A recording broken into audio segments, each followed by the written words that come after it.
Magandang gabi po sa inyong lahat. Ngayon, kanina sa introduction, ngayon ipinagdiriwang natin ang dakilang kapistahan ng mahal na Birheng Maria ng Rosario ng Lanaval.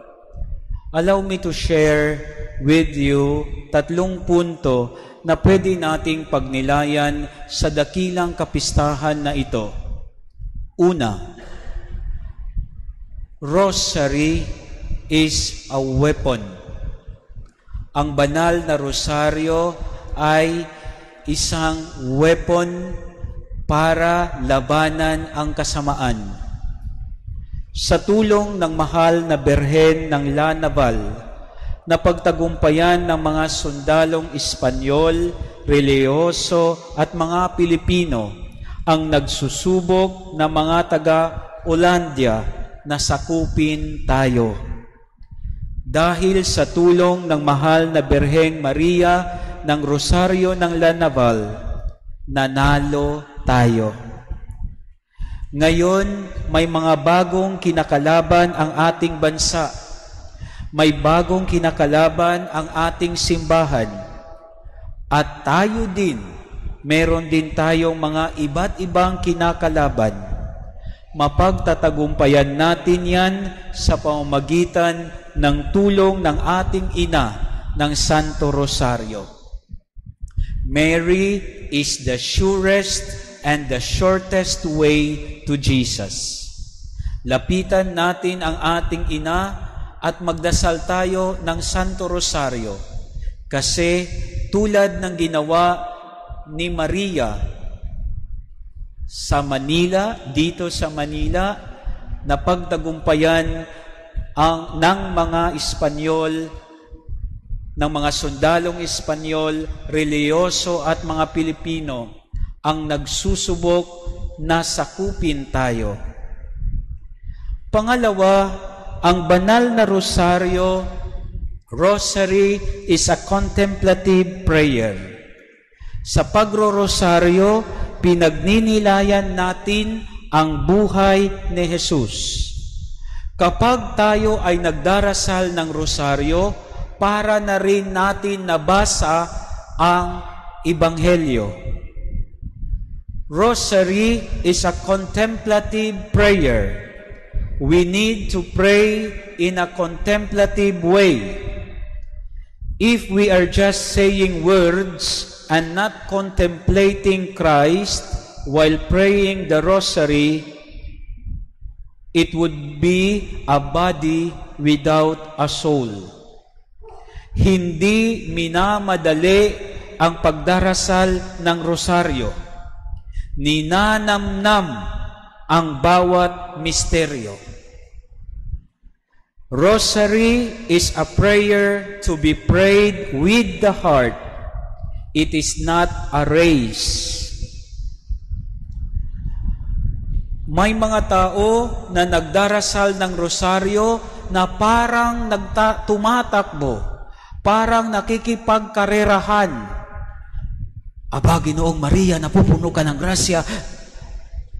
Hindi pa nga natatapos, nasa kalagitnaan pa lang na Aba, Ginoong Maria, meron ng sumasagot. Santa Maria, Ina ng Diyos, ipanalangin mo kami. Rosary is a contemplative prayer. Is a prayer to be prayed with the heart. Kailangan habang nagdarasal ng rosaryo, kailangan mong minimeditate, pinagninilayan ang misteryo na ito. Halimbawa, first joyful mystery. Gabriel the Annunciation. Gabriel visits Mary. Gabriel announced the good news to Mary. Meditate, pagnilayan. Hindi yung, aba, Ginoong Maria, napupuno ka ng grasya, parang nagkakarera. Rosary is a contemplative prayer. Pangatlo, and this is the last, the purpose of the Rosary, the goal of the Rosary is to become similar to Jesus and Mary. Ang purpose ng ating pagdarasal kay ng banal na Santo Rosario ay para maging katulad tayo ni Jesus at ni Maria. When you pray the Rosary, always, ito ay katulad ng dalawang magkakaibigan na nag-uusap araw-araw. Parang magkakaibigan, siguro marami naman tayong mga kaibigan at lahat tayo may mga kaibigan. Pag tayo ay nakikipag-usap sa ating mga kaibigan, yung ugali ng ating kaibigan ay nagiging ugali na rin natin. Yung style ng ating kaibigan ay nagiging style na rin natin. Minsan pa nga, yung mukha ng ating kaibigan ay parang nagiging kamukha na natin. Ganyan din sa pagdarasal ng rosaryo. Araw-araw tayong nagdarasal ng rosaryo, nagiging kamukha natin si Jesus. Araw-araw nating pagninilay, pagdarasal ng banal na rosaryo, ang kaugalian ni Maria ay nagiging kaugalian na rin natin. Kung pinagninilayan talaga natin ang pagdarasal ng Santo Rosario, magiging katulad natin si Jesus at si Maria.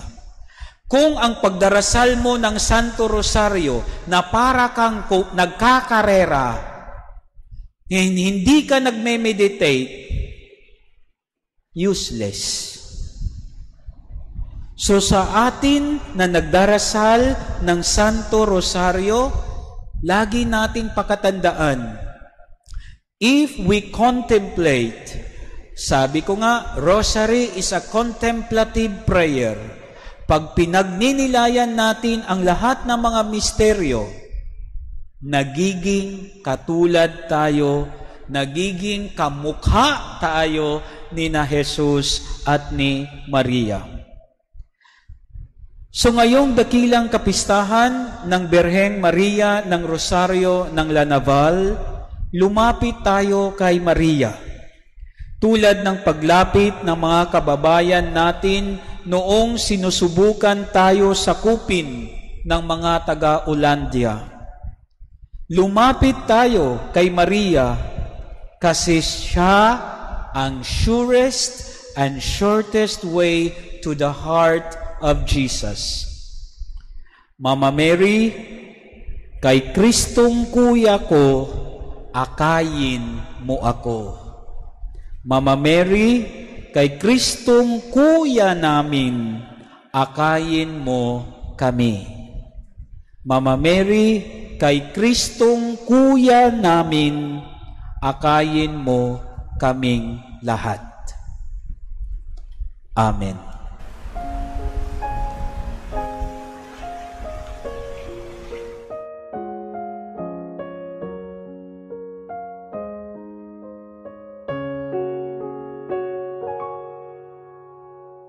May this building which we dedicate to your name be a house of salvation and grace, where Christians gather in fellowship, may worship you in spirit and truth, and grow together in love, in real love, through Christ our Lord.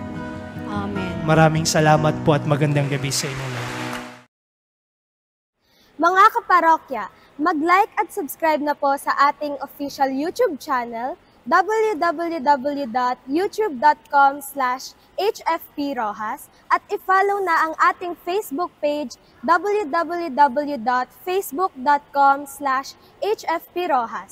Maraming salamat po mga kaparokya!